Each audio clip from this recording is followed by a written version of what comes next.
Hello beautiful soul! Welcome back to my channel. This is my Chang Ame from Japan, Kabayan Scorpio. This reading is for you.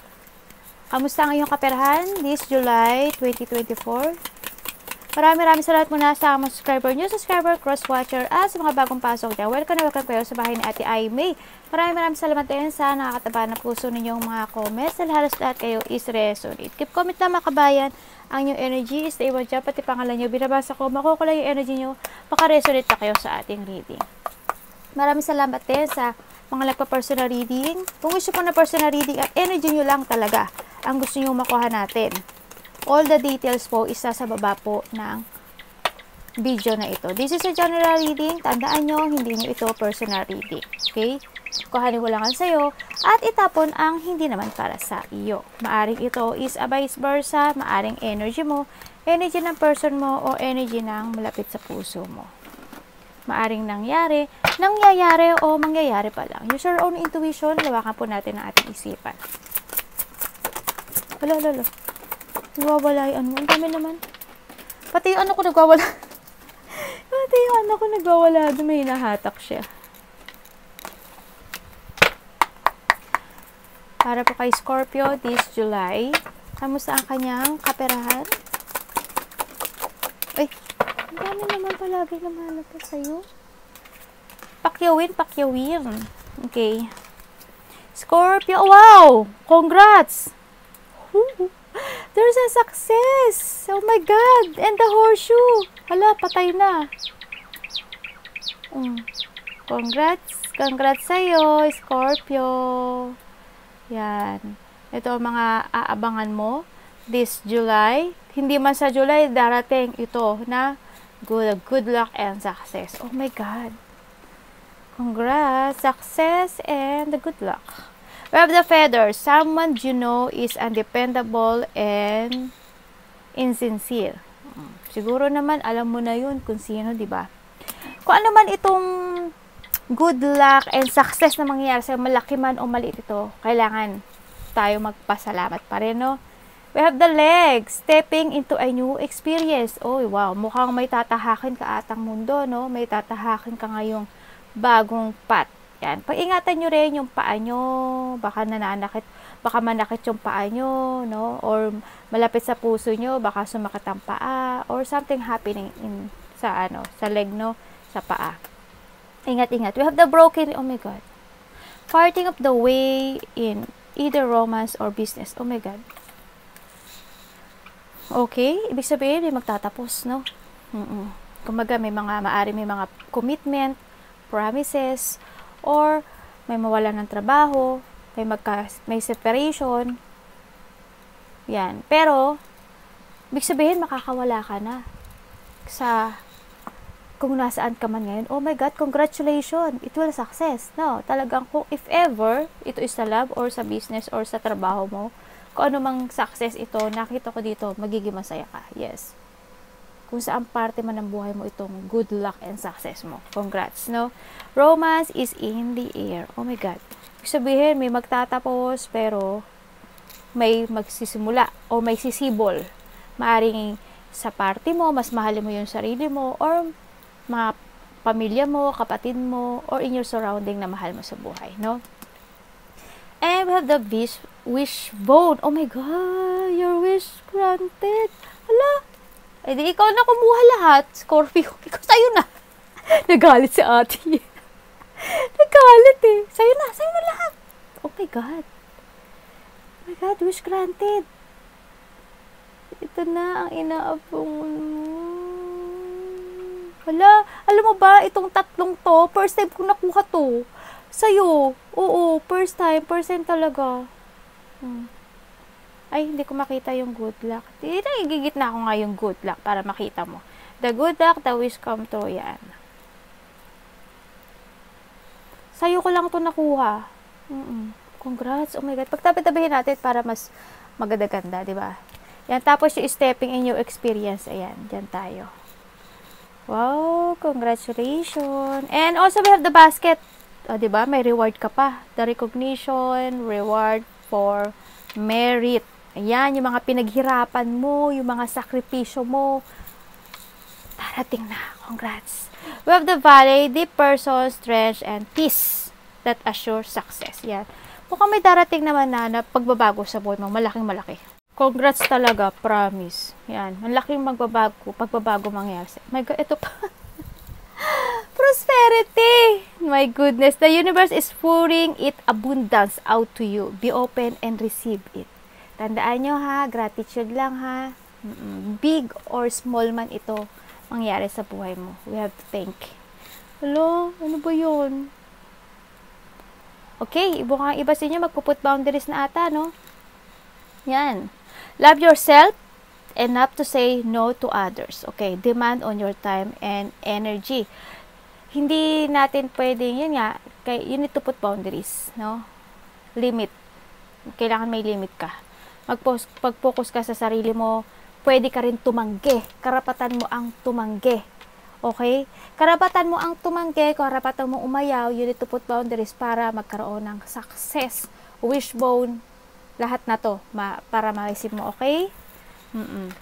We have the easy does it. Okay, there's no need to hurry, force things to happen. Everything is occurring is perfect timing. Kung ano ba tawag dito, ate?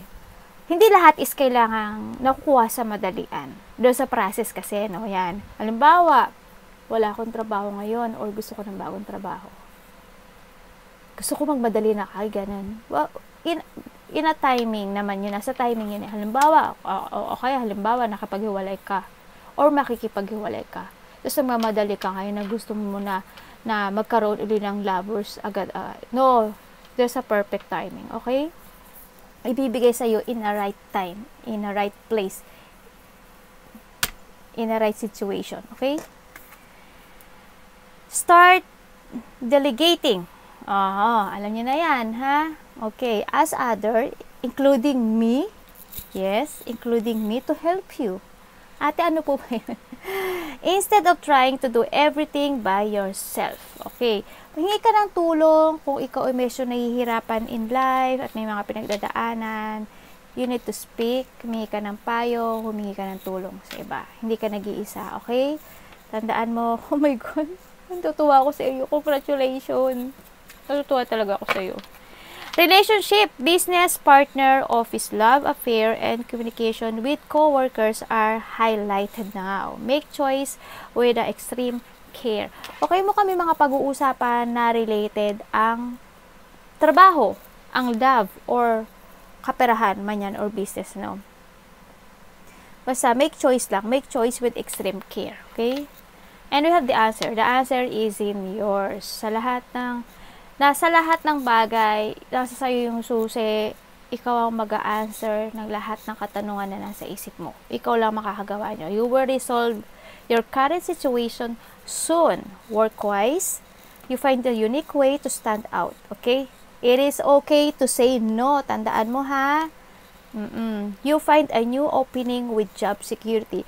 Yung job security man yan, work man yan, love man yan, anything man yan, kung ano man yan sa buhay mo, no?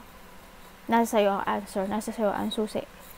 No, sa nakita ko, a new opening with job security. There's a renewal. Renew yourself. Syempre, kailangan mo i-renew yung self mo kung saan ka man natatrap. Okay? Yan. Renew yourself. You need to take time to recharge your energy to get back on track. Challenges ahead require you to have faith and breakthrough. This is time din na kailangan mong give time, space sa sarili. Recharge. Take a breath. Rejuvenate. Rest. Quick time. Okay? Bigyan mo ng pahinga ang sarili mo. You have the trap. You feel stuck in your current situation but you don't have option. Look for another job while keeping other you have for now. Okay, yung mga natatrap kayo when it comes to a job or workplace mo, kung ano nasaan ka man ngayon, or sa situation when it comes to a love. Yun nga, sabi dito, huwag ka magmamadali, renew yourself. It's okay to say no. It's okay to reject. And kung sa mga sitwasyon naman na ano ka sa trabaho, huwag ka muna umalis dyan. bago ka umalis dyan, kailangan make sure na may pupuntahan ka ng bagong trabaho mo or workplace mo, ha? Tingnan natin, Scorpio. Or kung ito is sa love, sa nakita ko dito, huwag kang magmadali. Okay? Kung natatrap ka dyan, okay, you need to say no, you need to put boundaries. Mas more mong mahalin ngayon ang sarili mo. I-renew mo yung sarili mo. Ibalik mo, mas mag-focus ka to gawin mong relationship yung sarili mo, okay? Yan, kasi makikita mo yung halaga mo no? Kapag nag-focus ka sa sarili mo. Scorpio in July 2024. Kapirahan. Uy, ang ganda talaga noon. Ang ganda talaga na. Ang gitera ka, ate. Ayaw mo na. Ang gitera ka, ate nyo.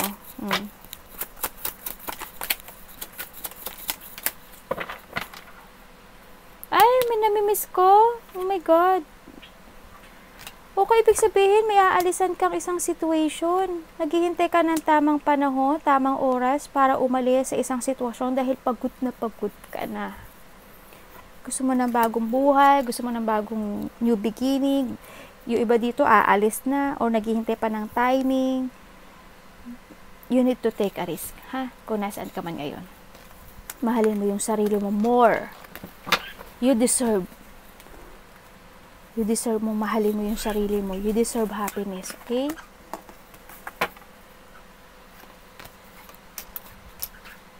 Devil! Balakulaw. Ay, oo nga. Oo nga, ano? The Sun. And the Ten of Cups. And the Lovers. Wow! May pag-uusap. Ako nakikita. Yes, tama. You need to put boundaries. Mukhang nakikita ko sa'yo dito. Oh my God. Oh my God. It's up to you to make it happen talaga, no? Okay, nasa sa'yo daw. Huwag ka susuko sa hamon ng buhay. Kung ano mga pinagdadaanan mo sa ngayon, Scorpio. So, nakita ko dito, may makipag-usap sa'yo or may malalapit sa puso mo na makikita-kita, may getting together, ako nakikita, something ganun. When it comes to, kaperahan, matatapos na daw yung, yes, magkakaroon ng bagong beginning, no? When it comes to material, yes, there's a success, material increase, and happiness, success, prosperity, stability, victory and success. Iba dito magiging busy, iba dito mag-uumpisa ng bagong simula, either trabaho, business, o kung ano man yun, nakikita ko dito. Papasok na kayo sa ibang mundo. Pero, ang nakikita ko dito, sa iba kasi sa inyo strap, no? Kung kayo strap sa current situation nyo ngayon, you need to abandon it. Okay? You need to abandon in that situation. So, nakita ko dito kung saan kayo natatrap. Make a new, ibalik ko yung sigla mo, make a new wonderful life, happy, and make a new beginning, fresh start, trust your intuition, maging kang totoo sa sarili mo, as in, mas mahalin mo yung sarili mo. Iba sa inyo nagkakaroon ng choices. Okay? Kung yun isa abandonahin nyo, yung inyong current situation right now, at mas pagpupokus kayo sa sarili nyo. Lahat ng nakita natin dito,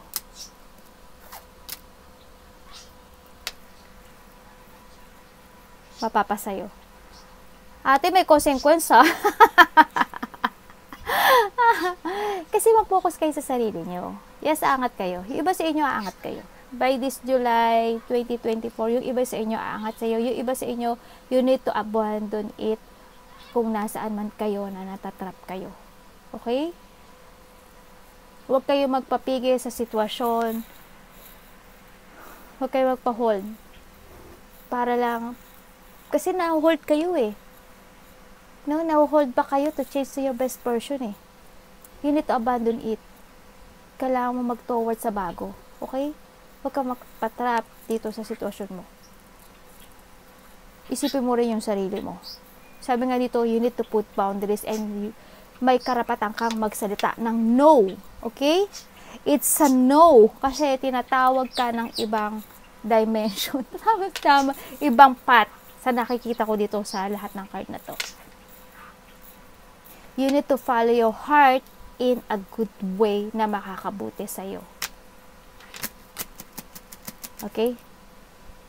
Yun lang ang mapayo sa kayo. It's up to you to make it happen. If you want to love yourself more, kasi nakita ko sa inyo ngayon, you keep your feelings. You keep your feelings. Kailangan yung mag-move, no?